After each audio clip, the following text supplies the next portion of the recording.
It's exactly on 6 o'clock. Right now we are in admit. There's people entering now.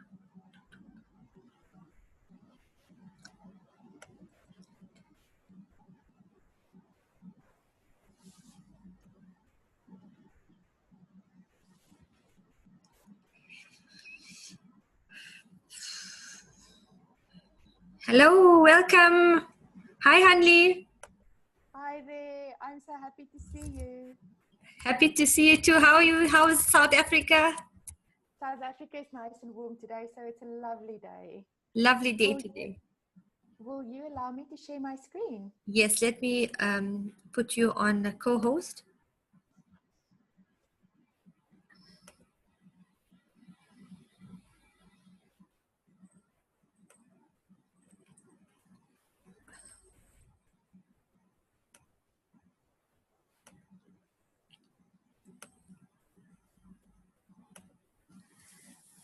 Good evening, everybody in the UAE and in the Middle East.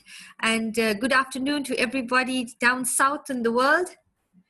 Welcome to a lovely session on emotional intelligence for leaders. So whether you're a leader in the education fraternity, whether you're a leader in your home as a parent, whether you're a leader in the corporate environment, today is a day where you're going to get an opportunity to listen, to explore, as well as to do some active interaction through activity and polls to test your emotional intelligence levels.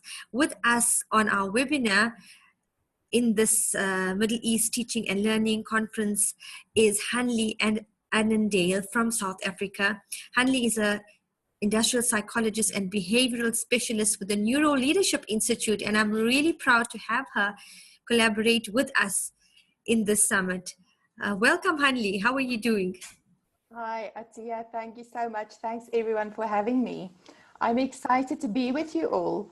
Wonderful. And so are we too. We're waiting for more people to get on call, and I'm sure they'll be coming in. But as we are waiting for them, let me just hear from the participants who are here thus far. Where are you logging in from? I see. Welcome, Andy and Saliha. And Lisa, of course, Lisa is the editor, chief editor of Teach Middle East magazine, as well as one of the main organizers of this summit. Welcome, Lisa. Would you like to unmute and say something? Just wanted to say hi, and hopefully more people join in. If not, definitely they'll benefit from the recording of this session. So we look forward to a great session. Yeah. Thank you so much, Lisa. Yes, ladies, and gentlemen, we are recording so that this webinar will be available for viewing later on throughout the summit. And I think later on, we also have it in other spaces. I'm not sure where, but Lisa will fill us in on the Hoover app as to where a person would be able to access this recording from at a later time. So, Hanli, what makes you excited about this topic in particular? As a behavioral specialist, why EQ is such an important topic of the day? It is hugely important. So for me, this has been a bit of a discovery through this whole COVID experience around how important it really is to manage our emotions, really thinking about the small things we need to do, and to think about that has such a huge impact on our decisions and the way we just have relationships with other people and how we solve problems. So I'm passionate about every single angle, so really excited to be on the call with everyone and sharing some of that today. Lovely, lovely. Can you share screen from your side? So this is your screen on our side, right? So if you are ready to begin with the model, now different speakers or different people within the psychology field have different models. And one of the common ones is which is based on the 3-part model. And she's going to begin the slide right away, where we need to realize that this model is something that's applicable to any type of environment, as I said in the beginning of the call. So whether you're in parenting, coaching, corporate environment, NGO, education, anything of the sort, using our emotional intelligence by being aware of these types of models really empowers us in the manner in which we manage ourselves and the manner in which we navigate our way through the relationships we interact with on a day-to-day basis. As a leader, this is particularly important because not only are we responsible for the productivity and for the project goals in whichever setting, I mean, it can even be in a sales team. Not only are we responsible for those operational goals and productivity goals that's set for us by the powers that be, depending where you are in the management system and the leadership system, but we are also then responsible for the well-being of the people around us. And how can we do that if we're not well ourselves? So here we go, Handy, take it away. Absolutely, thank you so much. So the slide I've got on the screen right now, and can I just confirm that you can see the slide clearly? We can see that. So the slide I've got on here is crucial for me. So when we talk about emotional intelligence and when we talk about self-management as a leadership group, what's crucial is that we need to share certain behaviors and habits to help the people around us with their own emotional intelligence. So I'm sharing this because in the back of your minds, I would love you to think about what are the things that you can take back to your own teams, and as a leader, show yourself, but also what are some of the things that you, and simple things, simple habits that you can incorporate on a daily basis. So you can see we speak about both behavior change and we speak about that common language that is important in terms of how we want the culture of our teams to be. And so the model that we use, and based on the very simple Daniel Goleman model that we all know of emotional intelligence, which is based on self-awareness, self-management, and we need to do the two to be able to manage any relationships. So it is the traditional model that we use, but really from a neuroscience perspective, we need to talk about emotional fluency. And emotional fluency is our ability to think about ourselves. But before we think about how am I dealing with my emotions, we need to understand how the brain works and what our primary organizing principle is from a brain perspective. So when we talk about self-awareness, we're talking about how do I manage my emotions in the moment? How do I notice? How do I label my emotions in the moment before I then even go into the space of self-management? And when I talk about self-management in this area, I talk about the problems I'm solving, the types of decisions I'm making, the type of team member I am being. So those are crucial, and that I would love us to spend much more time on today. And then we probably need to end with good skills around social awareness and relationship management. And that is the part that we kind of combine, because again, from a neuroscience perspective, we know how the brain works. And so for us to manage relationships is also again from a brain perspective. So people need to be socially aware, knowing if my brain works in this way, then my team members also, and what are the practical things I can do to create the right environment so that we can have that common and shared language. Hanley, you know what I find really thought-provoking is that generally when we speak about emotions, we tend to think of emotions being heart-based. You know, it's a heart-seated, heart-based kind of things. We feel it in our chest. And yet you're speaking from a neurological leadership point of view, and you're mentioning the brain a couple of times. Do you want to share with us, how do you gel these two together? Where's the heart-mind-body connection coming from, and why is what would a organization without EQ look like? Maybe by looking at it from that way, we'd realize the value of the EQ in the organizational mindset. So I've actually just read a very interesting article. So you're asking the question, what would an organization without EQ look like? And literally I've just read, as I was waiting for the school, I read an article about Zoom, where the system crashed when all the schools started this week. The system actually crashed, and they initially the immediate response was, we apologize for the inconvenience caused. And that was a very simple email. I can actually read it on your phone. It was, I apologize, very systems orientated email that they responded with. And then that same evening, the CEO actually responded with a proper response around saying, I apologize for the inconvenience. You were excited about joining a new school year and you couldn't. I apologize for decisions that couldn't be made today on the back of the system not working. I promise you that I am vested and that this will not happen again. We are doing this and we're doing that. And that for me is a brilliant example of relatedness of emotions into decision making, of really, because that settles me from a relationship point of view. That answer is kind of settling me so that I know Zoom is doing what they can and not wanting to move on to the next best product. And so for me, that was probably a good example of an initial response and then a good response that built trust. Because ultimately with emotional intelligence, what we know is from a one-on-one perspective, emotional intelligence in relationships builds trust and connectedness between people.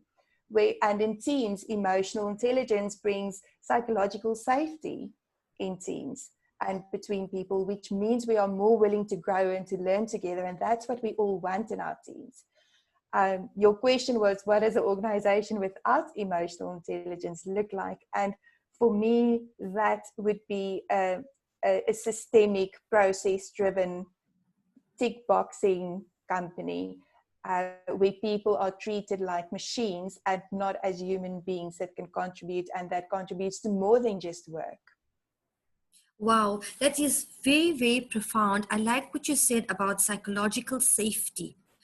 Not many people use that term, psychological safety. And I, for one, would certainly not feel happy in an environment where it's only about another term I heard you use, tick boxing. Sounds like kickboxing, but I know the boxes, tick boxing. I really like that. I'm sure the people on the call must have been hearing it for the first time as well. So that's a new term for you guys from Hanli herself, tick boxing, right? So so you mentioned that this is the Goldman model, and this is the basis of all. Does the Neuro Leadership Institute model differ from this? So we use the brain's perspective on emotional intelligence. And when I say the brain's perspective, for me, and I'm talking from me personally as a behavior specialist, as working with people, before we can manage emotions, we need to understand the brain's perspective first. And what we know is that the brain's primary organizing principle is to detect threats and to maximize reward. We are not wired to thrive. We are wired to keep on living. And so the brain does what it can do to keep you safe. And in its attempt to keep you safe, it literally detects for potential threats in your environment every single second. And so that is at the basis of managing emotions. When any piece of information enters your system, enters your brain, it is through your 5 senses into your limbic system. And a big part of your limbic system, so I'm just going to keep it brief. Your limbic system's function, and specifically the amygdala, needs to release the hormones to either get your system ready to fight or to protect yourself, maybe fight, flight, freeze, or flock. That's a new one we've added because we've realized that people want safety in numbers. So if I feel kind of threatened, I go to my next person and saying, did you also see that? Did you also feel that? Are you also scared about this? So that's the flocking that we see. When we are in that space, we cannot use our prefrontal cortex, which is the part of our brain that we need for complex thinking, that we need to have a better perception, working memory, where we can actually solve problems. I'm holding it here because the prefrontal cortex sits right here behind our foreheads. So when we are in a reward state, we're able to be creative, we're able to be innovative, we can collaborate with other people. So with the Neuro Leadership Institute, when we talk about emotional intelligence, we talk about this brain's organizing principle first, because at the core of this is emotions coming into your brain, and we actually, what we call the veto power, have half a second to determine whether we feel threatened by this piece of information or not. And it's in that moment where emotional intelligence and good habits kick in, where we have the choice as to how we're going to react to the person, to the circumstances that we're finding ourselves in. Now, that's a very short window in which to choose. To the brain, it's a long time. And the more we practice, the better we get at it.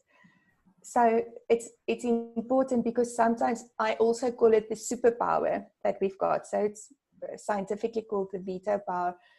What we know about emotions is that when we don't notice our emotions, it reflects in our body. So you asked about the head, heart, and hands, the body-mind link. And that is what happens. So our emotions reflect in our brain based on the circumstances. If we don't manage them, they go through to our, literally into our body. So our body prepares with adrenaline to fight the system. And if we don't get rid of those hormones, it stays as negative energy in our body and eventually becomes illnesses and stress. And that's where you made the wellness link to emotional intelligence. So emotions are really a hard thing to manage, not a hard, like a hard, not a soft issue. It's a hard issue. It's real. It happens in our brains. Feelings is the narrative story that we make up about our emotions. Yes, definitely. And I'm thinking about a simple work situation where a staff member may be feeling like their view was not expressed in a conflict with management due to fear that if they raise up the issue, they may jeopardize their job. So what happens is they swallow all these unexpressed feelings, as you said, the narrative that's depicting the emotional state that they have, and then that just filters into the cells of their body. And every time they around such a person, it's a reminder of this kind of negative energy that's flowing through the system, and the person feels stressed on a constant basis. Am I getting that scenario correct? Absolutely. Absolutely. So what we do is we place that situation and link it to other similar negative experiences that we've had. And that is unfair towards the situation. It's also overwhelming, and it becomes difficult to manage. So what we need to do is we need to notice an emotion. We need to label what the emotion is, and then choose the right response to that. And we can do that by either selecting a different, in the situation, something different to focus on, or we can just reappraise it completely. So when I say select a different emotion or a different piece to focus on, instead of focusing on the person, thinking about the passion the person actually has for this topic. And that's why I thought he was aggressive, but actually he's just passionate. So we change the situation for ourselves, and that becomes more manageable in the brain. All right, that's interesting. So even though you're facing a threat, you're kind of flipping the emotion that you initially perceive to something that's more positive, so that you react in a positive way. Absolutely. And the reason we're doing that is we sometimes use the analogy of getting a horse back in its stable. So the horse is agitated and wants to get out, and you're trying to push it back into the stables. That is almost impossible to do because of the strength and the force of that emotion or that horse. Whereas when we can calm the horse, then he'll probably just stay back into the stable because he's not threatened anymore. And then it's easy to actually close the stable. And we do the same with emotions. So when I say the veto power that we've got and that half a second that we've got, Yes. I would like to introduce the SCARF model. Now, some of you might be familiar with the SCARF model. This is a model that's been designed by, or the first publication was by David Rock, our CEO, in 2012. And the 5 things that we scan for every single second for threat or reward are, as you can see on the slide. The first one is status. And status, we look at the people around us in terms of our relative importance to others. So we want to know that we are equal. When I feel like I'm threatened by you, I am not respected or valued by you, my status trigger might be higher and I go into a threat response. The second one is certainty. We are wired to want certainty. We want to know what is next, what is to come. And so with certainty, it is our ability to predict the future. And from a recent kind of now time chaotic world with lots of changes, lots of things being different, we want to know to what extent we are in the loop. To what extent do we know the decisions being made, why they are being made? At the lack of certainty, we actually again create a narrative and we create our own stories, because the brain will keep on searching for certainty. So if it can't get it somewhere, it will create it. The third one is autonomy, and that is about our sense of control. We want to know that we've got options, that we can make our own decisions and that we're not being told what to do. Relatedness talks to in-group and out-group. It talks to our sense of safety with the people around us. We want to know that we belong, that we are part of a system. Maybe we are part of this fight, we're part of this challenge, but when we are in it together, we don't get threatened that easily. And then the last one is fairness. We want to know, and fairness is a tricky one. All of these are perceptions, but fairness, although you might know that you're treating people in the exact same way, it is about my perception of that. We want to know that I'm getting the same credit, I'm getting the same time from my leader than other people do, I'm getting the same opportunities from others or from my leader that other people do. And literally every second, because we are social beings and we compare ourselves, we look at the world around us all the time. We detect, we look out for these and potentially can get threatened by these every second.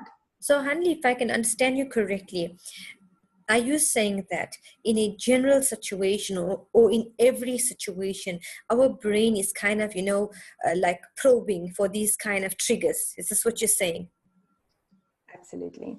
So I'm like seeing so many of my own experiences as you're speaking.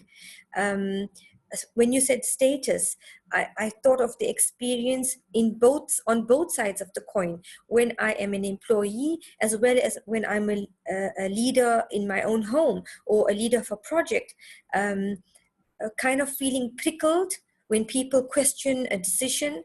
I'm recognizing that a status trigger rearing its head, and at the same time feeling afraid to raise a question on systems improvement in a situation, and seeing the reaction of the person in charge, feeling like they were threatened, like their decision is questioned, yet it was just a general inquiry or a suggestion. I see that immediately playing out. And in certainty, I mean, at the moment, the entire world is in a state of uncertainty. Absolutely. How does this play out in our general behavior in the pandemic, in lockdown? We don't know what's happening at any given moment. The presidents of various countries, suddenly call up State of the Nation addresses and change the rules. Nothing is certain at the moment. Absolutely. And the one thing that our research have shown is that uncertainty multiplies all of these, the effect of uncertainty. I would rather know that I've got an unfair boss. I would rather know that he never asks me my opinion than not knowing. Sometimes it happens and sometimes it doesn't. Our brains really urge for certainty and for predictability, because then we can sort of try and manage it. Might not be ideal, but at least I know. And so the uncertainty we are experiencing at this time definitely has an impact. So what we need to know from an emotional intelligence point of view is that we are all slightly threatened. Mm-hmm. And so it's probably a lot easier from a self-management perspective to know that, and to know almost by default to think about mitigating my scarf threats and putting wellness habits in place, because I know there is so much uncertainty happening in the world. From a relationship management point of view, again, the same, to know, especially if people travel abroad and there's lots of uncertainties just in a normal life. Now with COVID, travel restrictions, there's so many things that could come into play. Zoom failing when we want, there are so many uncertainties. We really need to think, if this is how my brain works, and the research shows this is how all of our brains work. If this is the case, how do I build in strategies for myself to manage this and for my team? Well, that's a very interesting question. Now that we can learn the acronym, and I hope people are making notes, those of you who are on the call, it's a clever acronym: SCARF, status, certainty, autonomy, relatedness, and fairness. How can I now self-manage knowing that these are my triggers, and that not only is it my triggers in my personal environment, that they are the triggers to the people whom I work with in my team?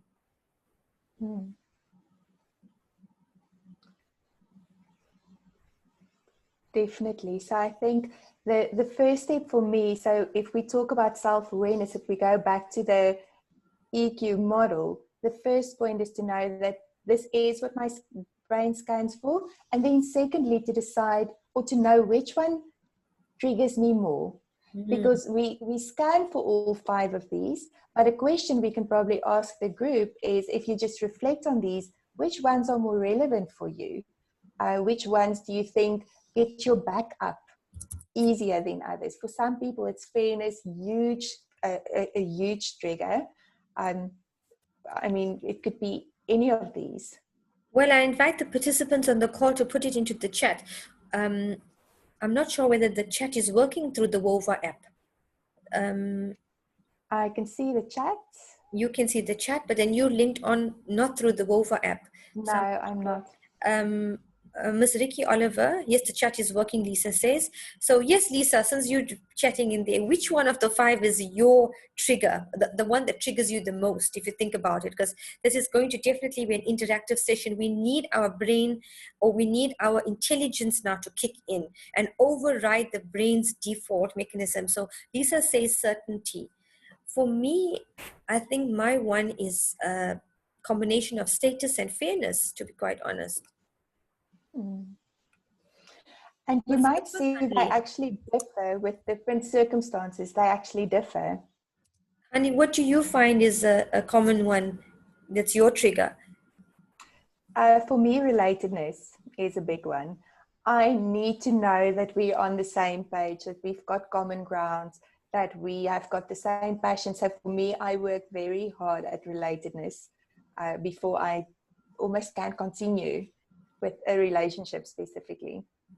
Yeah. And when I first heard the word, just saw the word status without hearing you explain it, it went to the usual understanding of status, like something of a high importance. But the fact that status is, when it's my trigger, am I feeling respected and valued? And that's a whole new ballgame. Because when I think about it, that is really my trigger. Because if I don't feel valued or respected in a situation, I feel upset. I feel unimportant. I feel uncared for. And that goes into the sense of I don't feel safe. Absolutely. And that then goes into, well, why should I take part or contribute into an environment that I don't feel safe in? And then there'll be, my leader won't get buy-in from me. Or vice versa, if somebody within my team is like that, then they're not going to buy into the idea of the whole project's goals, or the school improvement plan, or whatever it may be, the grade plan. And we have these subconscious ways of acting out, don't we, as humans? We do. We definitely do. But you've highlighted a couple of important points. Now, with status, there is this important thing, you've just mentioned the principles, which is around appointed status. And I call it appointed status because it's a role that you are fulfilling, and it's an important role that you are fulfilling. However, as a team, we still need to work together. And what you should know as a principal is that because you've got appointed status, people will almost automatically be threatened by you just because of that. So we need to think about things we can do to mitigate status. Things like instead of standing up next to a person to sitting down and we move to the same level. It's such a silly thing, but it really makes a difference. Things like when we're in a meeting and I feel a lack of status, I feel like people are not listening to me and I'm presenting, to actually stand up and present. So that physical status does play a part. If you are a very tall person, people kind of are inclined to see you as a higher status. Again, it's silly, but those are the small self-awareness things that if we start knowing that and noticing that, it actually makes a difference. And it's kind of animalistic then, isn't it? I mean, if you think about it, we are wired from an evolutionary perspective to survive. As you said, the brain is not designed to thrive. It's designed to keep you surviving. It's for, to survive, not to thrive. And when you say animalistic, it is the limbic system. It is the reptilian brain we're talking about. Exactly. So what we can do and what we should do as emotional, intelligent human beings with a prefrontal cortex, we should take control and we should notice our emotions and we should own our emotions and we should allow ourselves to feel those emotions. And an emotion is really a signal for yourself to take action.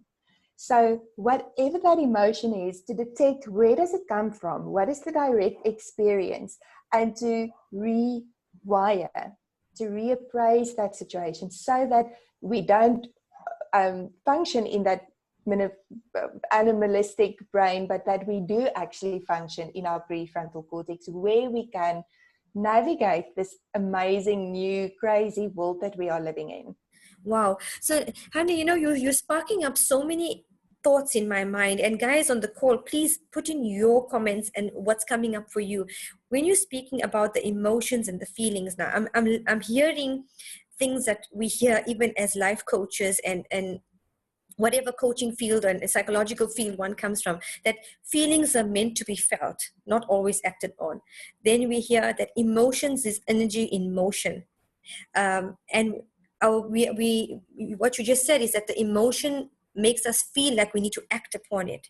So how do we gel that idea now? If feelings are meant to be felt and emotions indicate that there's an action to be followed, and we need to note that emotion and choose the action, what do we do with our feelings when we don't feel respected or valued? What do I do with my feelings when I feel that this is unfair?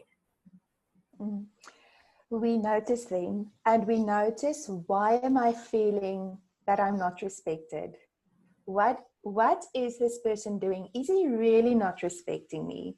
Or is he talking too loud? Is he talking non-stop? What is it that he's actually doing to make me feel not respected? Am I owning that emotion? And once I notice my emotion, so for me the process is normally, my rhythm almost normally goes annoyed with the person, then thinking, what in me makes him think I'm not allowed to say this? Does he just need a thinking partner? Does he actually want me to answer? So I almost ask myself until I finally say, no, he's triggering this. He's triggering, maybe I've actually got an emotions wheel that I've printed out next to my next to my desk, because it is so important to notice the right feelings. So then I can detect, actually, I feel fearful of him, that he's so assertive, so aggressive, that I don't want to be in this conversation anymore. And once I know that, I can start dealing with the fear. So if that is the emotion I'm going through. So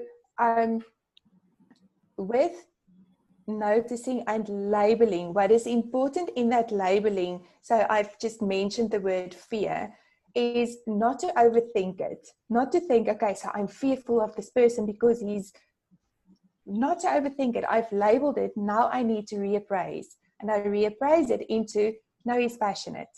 Okay, so the person's tone of voice is making me fearful.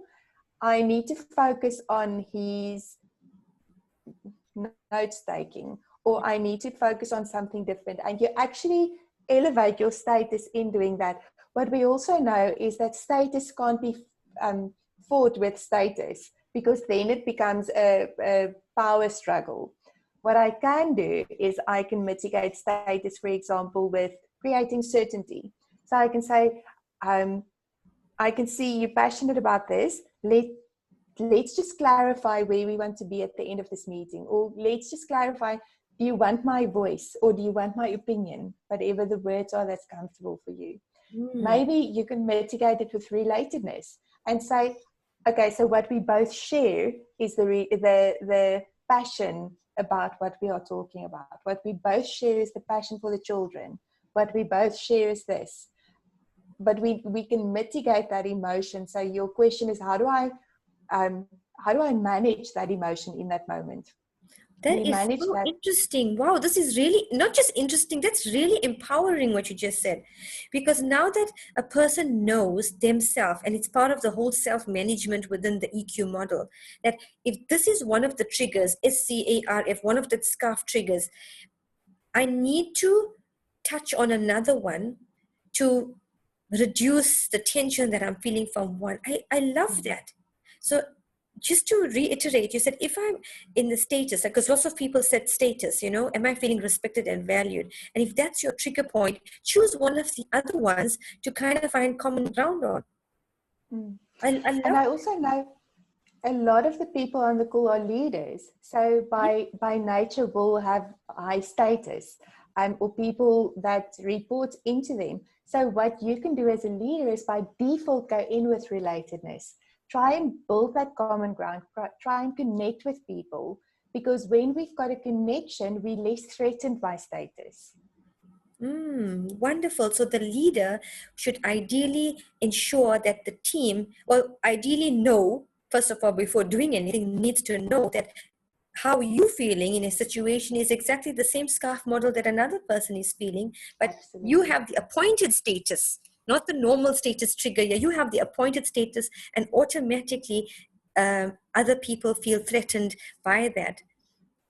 That's amazing. And that is the relationship management piece that we're talking about. That is self-awareness. That is knowing, before I enter any conversation, I want to know that I am in a toward state and that this person is in a toward state.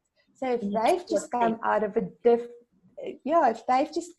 a difficult other situation or conversation, then they're not going to be in the best position to have a constructive conversation with me in this moment.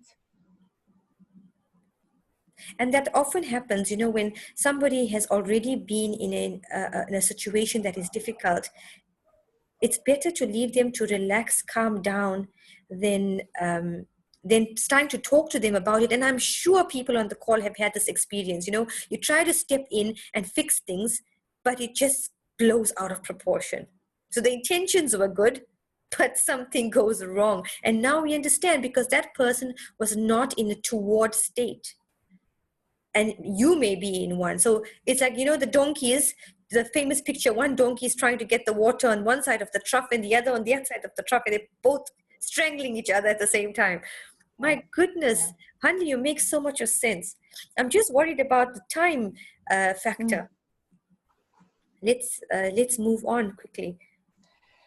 So If we know SCARF is at the bottom of how we interact, so both how I manage myself and knowing what needs to be in place for the person who I'm having the conversation with, or even for the team, we need to think about then what are some of the strategies that from a team perspective that we can use to build that psychological safety that I've spoken about. And so at the Neuro Leadership Institute, we know that the brain works best in threes. So we've got 3 habits that we know talks to SCARF in all circumstances. And I'm trying to, there we go. So these are the 3 habits that we talk about. Mm-hmm. If we want to create teams where people feel respected and feel valued, the 3 easy steps that we need to follow is to find common ground. At the offset, we need to help people feel that they belong.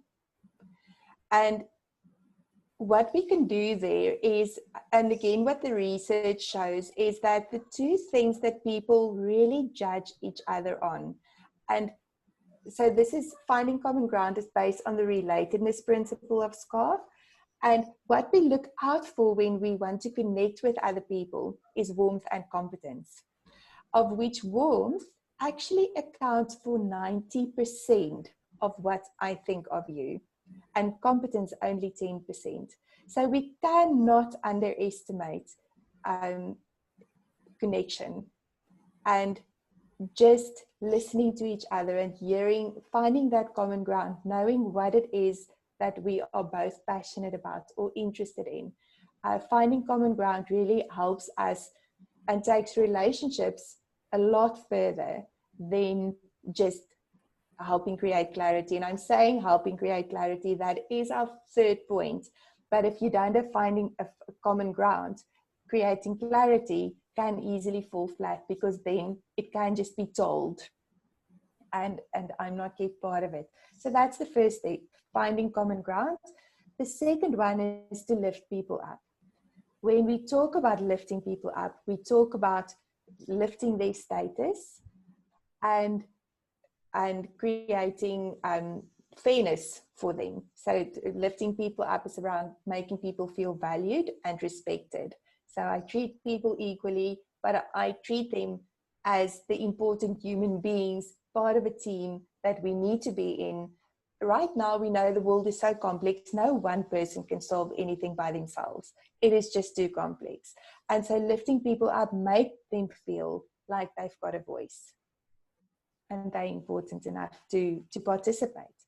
And then once we've done those 2, we can help create clarity around sharing information and helping people make the choices that are right for them. So that obviously then talks to that autonomy and certainty aspects, which is crucial, again, as we know, from creating a toward state.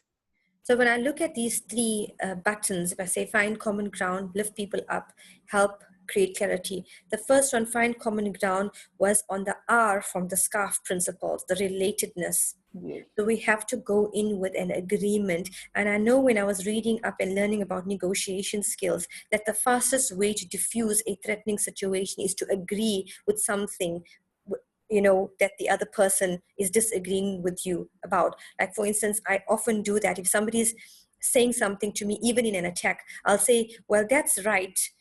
First, I'll say that's right about what they said, and then go back to, Knox Tulu is saying the same thing, reminds her of the basic negotiation skills. So you always agree first, find something to agree about, and then go into, where you need to mitigate that. So that's the relatedness. And then you said the middle one, lift people up, is now on the S, that's the status, and the F. The fairness, yes. So the S and the F. So we had the R, then we had the S and the F, the status and the fairness.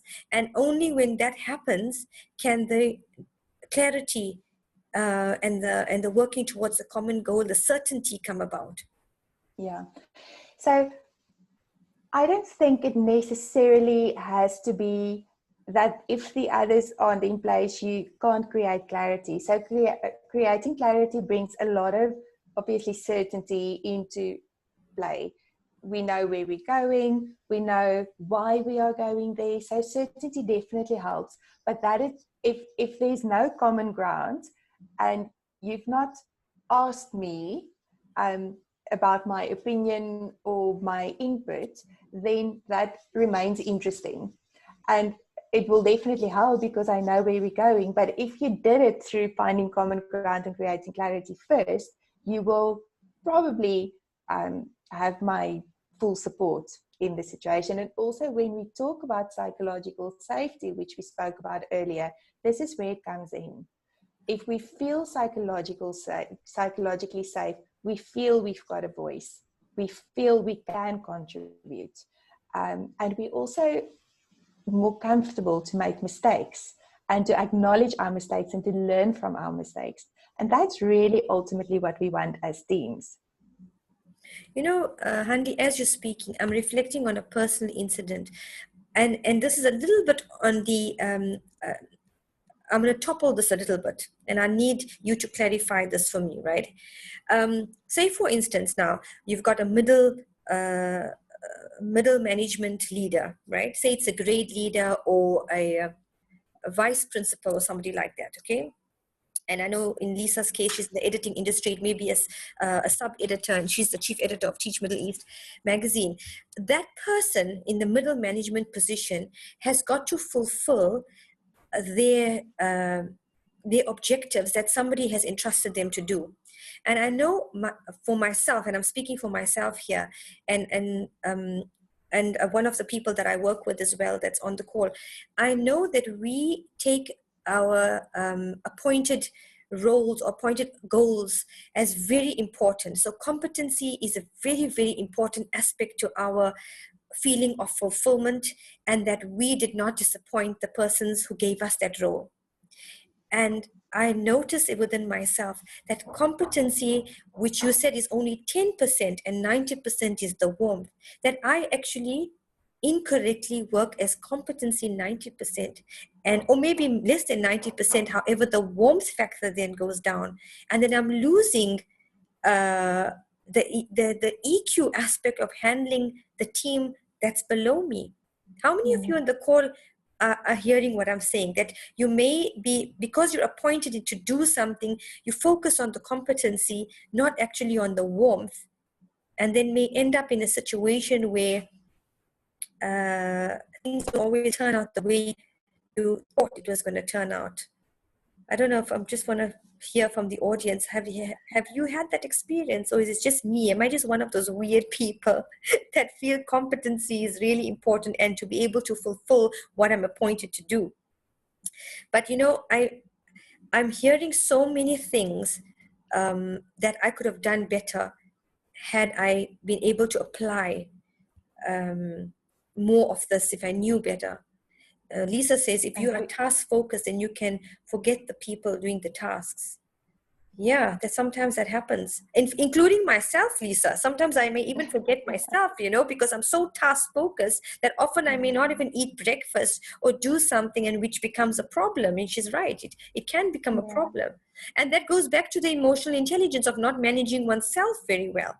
As we're trying to manage everybody else. It's really quite tricky, isn't it? And yet so simple. Yeah. Because if we know what our basic rewards and threat system does to our systems, to our bodies, then it becomes a necessity to manage. So a lot of things. So I know back in the day as a industrial psychologist, I used to do lots of different training and how to do this and how to do that and how to do this, and the skills were just endless that I needed to master. Now with SCARF, what I really know is this is at the bottom of everything. If I'm not in a towards state, I can't manage my stress. I can't manage my conflict. I can't influence you. I can't negotiate with you. I can't sell well. I can't, all the historic sessions that I had to go through has now almost come together in this one model where I can really manage myself. And once I've done that, I've got the capacity to then look to the other person and see, actually, this person needs to have support. And that is where that competence and compassion, the empathy, the warmth comes in, because that is, then the person doesn't need my skill of telling him what and how to work. He needs my ears to help him through his issue and kind of getting unstuck himself. But me telling him is not going to shift him. He needs to get there himself. Of course. We've got an excellent question here. No, When we get back, can we go for a walk? no, especially One second, guys. If you're going to just mute, somebody wants to ask a question. I can't tell you what the name is because it's coming up as 472325. Maybe an artificially intelligent robot on the call, but I doubt it. So do you want to voice your question? He asked, I think so, he says, what happens when you want to create the warmth, but there are people who make misuse of that?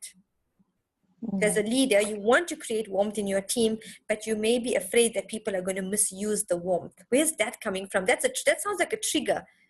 It sounds like there's definitely a situation in the back of that person's mind. So warmth talks to relatedness. I'm bringing you back here. You also need to remember fairness. So you have to have your own boundaries, and you have to have boundaries that are consistent and create certainty for the people around you. You being warm, you being kind, won't let people take advantage of you unless you allow it. What we know is to drive results, we almost need to have the circle of empathy and driving results. If we want to keep on growing, keep on getting better at the things we do, we need to have empathy with ourselves, empathy with the people around us, understanding the needs that needs to be dealt with. We need to understand the skills that need to be developed. All of those comes from empathy. And we need to do that as a team in order to help us to deliver the results. So empathy will definitely not let people take advantage of you if you do it in a healthy toward state. That's really something to dig deep into, because the question highlights some, to me, automatically, what's highlighted for me is that there's a past experience of hurt that may have happened that gives this kind of filter in the mind of that leader that, you know what, if I'm warm, I'm going to be taken advantage of. And that means if I'm operating on that filter, I'm going to be trying to protect myself, and I'm already in the threat mode. I'm not in a toward state. And so even if I act like I'm warm, automatically the authentic energy, because the body never lies, the vibrational frequency of what you put out never lies. And that's going to come out. So I'm smiling, but my team members may still not feel my warmth, because you don't realize it, but your energy speaks more than your face and your words. Absolutely. And that is just the power of mirror neurons, which we all have, and we pick up on each other's I want to say intention, what is important to know. And I think you've all heard this quote, but we judge ourselves by our own intent and others by their behavior. So that for me is always interesting when we talk intent, because I think I'm faking it. I think I'm doing it right, but people know, and we do detect in other people what the true intent is. And so when we talk about certainty, we say you can never over communicate. You need to make what is implicit to you explicit to the teams you lead. So we definitely need to be relatable when we lead teams. People work for managers. People work for their leaders. They it is just, we want to feel part of that something special. So by not being relatable, I think you are missing a big opportunity for yourself.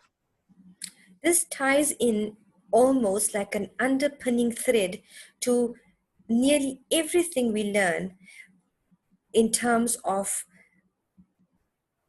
coaching, empowering, productivity, the responsive classroom. Those people on the call who are teachers, you'll be hearing a lot about the responsive classroom and building warmth and building empathy in an online distance learning environment.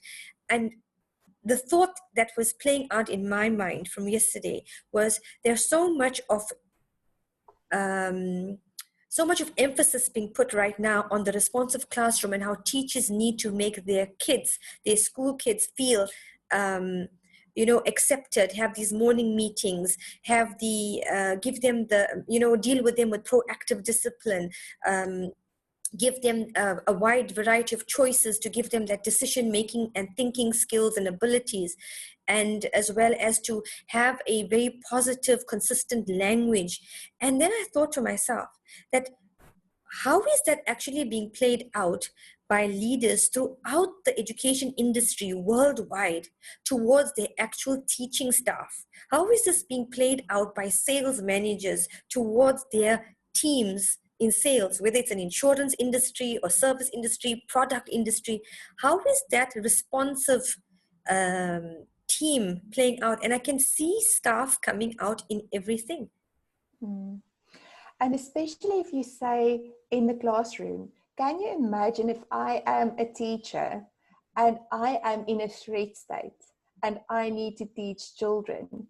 I will be not showing common ground. I will not lift them up. I will want to go through the motions, which will then in turn put them in a threat state. And what we know, when we are in a threat state, we are literally in our mammal brain. We're in the limbic system, where we're not doing our best thinking, where it is emotional.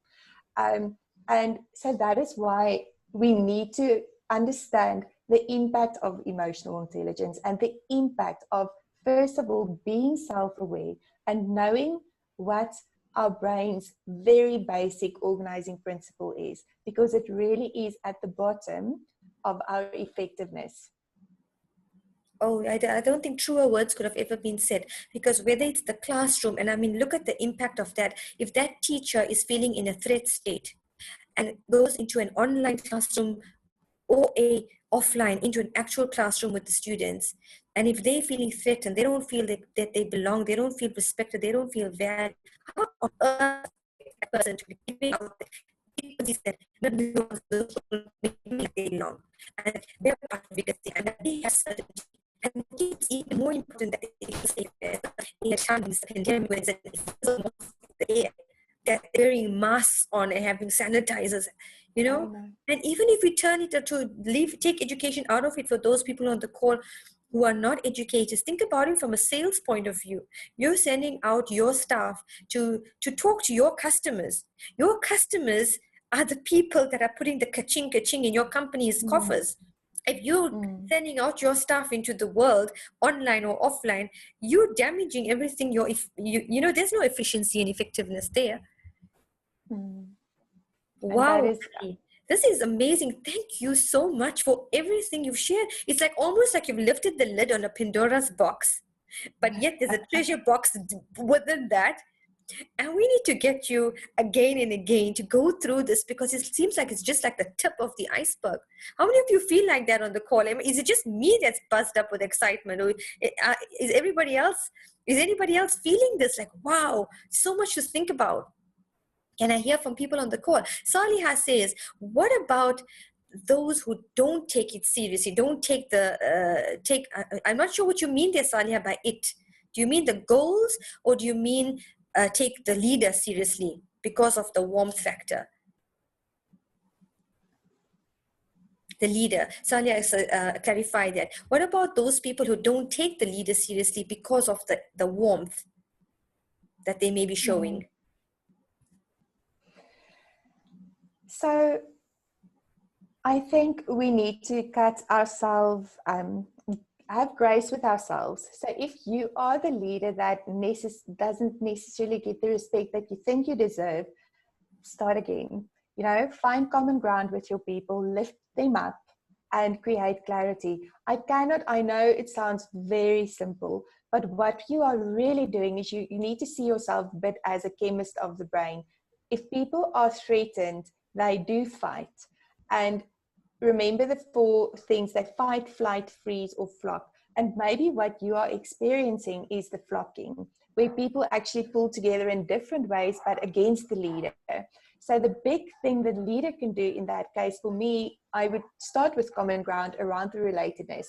Kind of, it is a new school year. It is a new time to set the vision and to create new ways of doing things. Do that with your team, and start gradually, one habit at a time. Don't overwhelm yourself with too many things, but don't be discarded either, because you are the leader. Start afresh.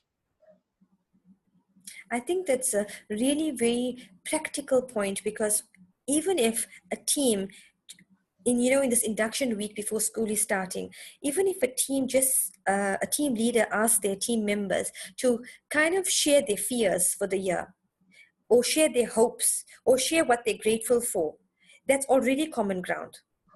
And the team automatically starts to feel like they belong. So whether it's a new staff member that's come along into the school, or a new person coming on into your corporate environment, sharing those three things, like, what are your goals or hopes for the year? What are the things you're grateful for? What are your fears? And then let that bounce around, and then we actually feel like a group, because we'll find that there's lots of people feeling the same thing. That's like, it's a running theme within everybody. Absolutely. And if the emotional part is too close for you, if you feel you can't yet do that, then do that with the school in mind, saying, what did you learn last year, over the last 6 months, that you want us to take forward this year?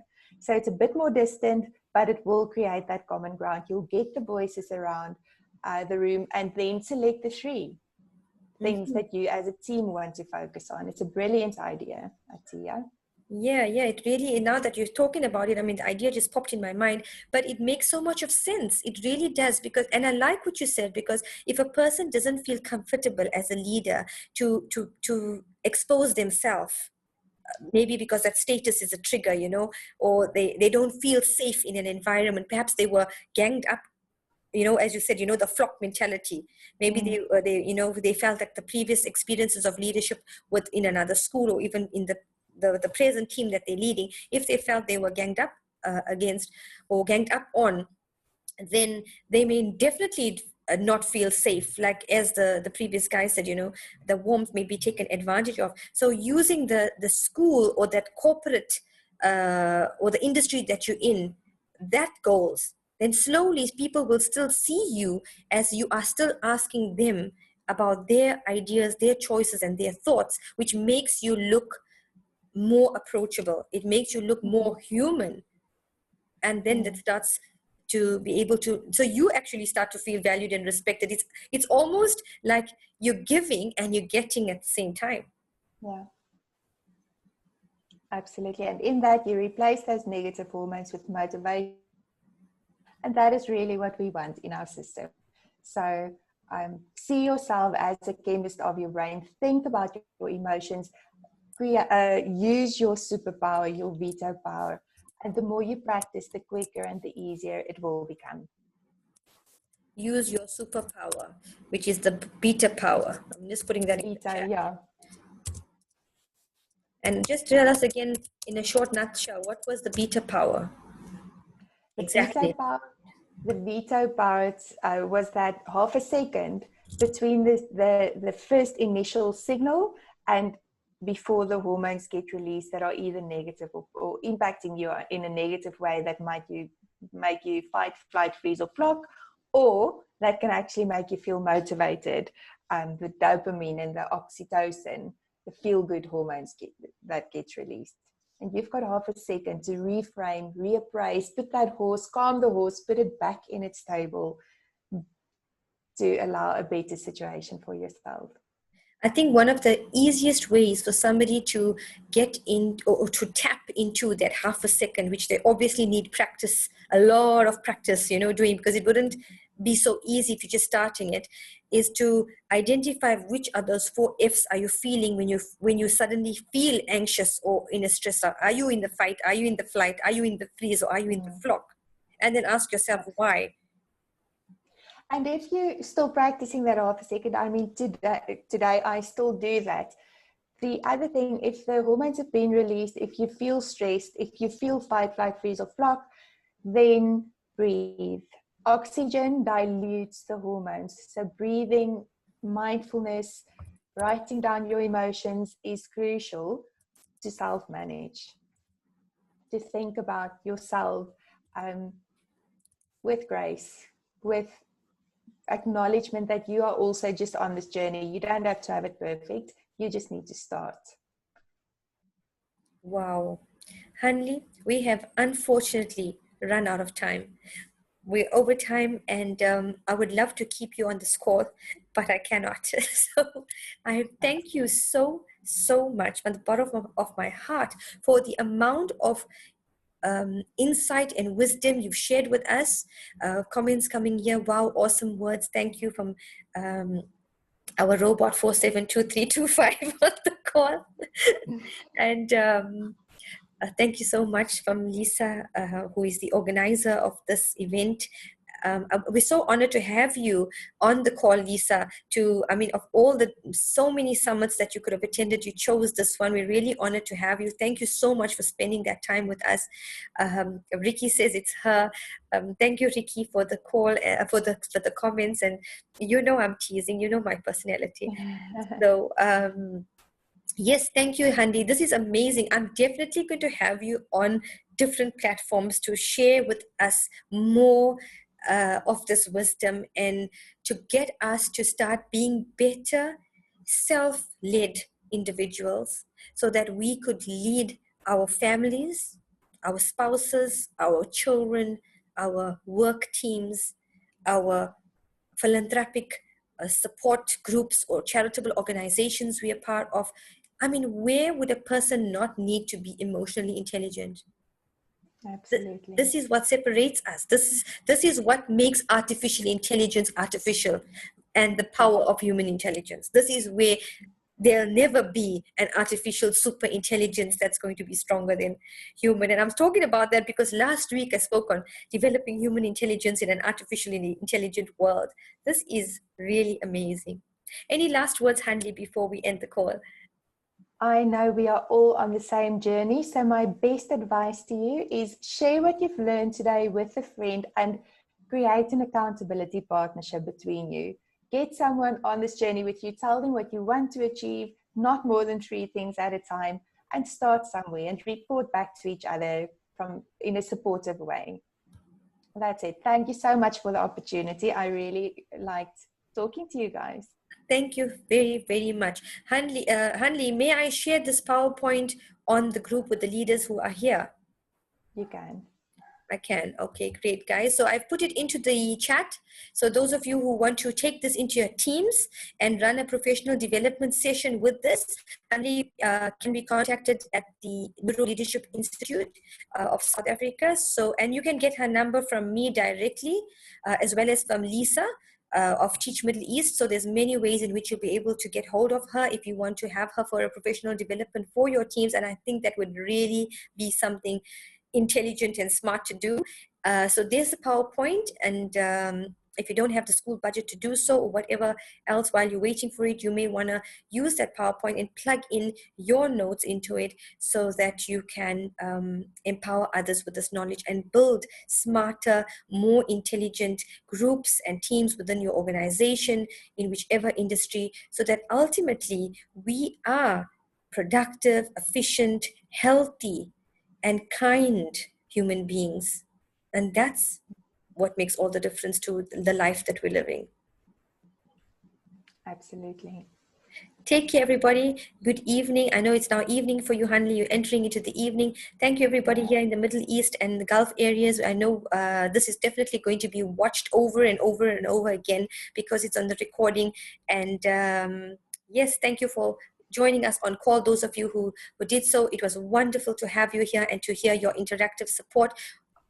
Thank you from Teach Middle East. Thank you from the Middle East Teaching and Learning Conference. And thank you from Coach Middle East as well as from the Neuro Leadership Institute. Absolutely.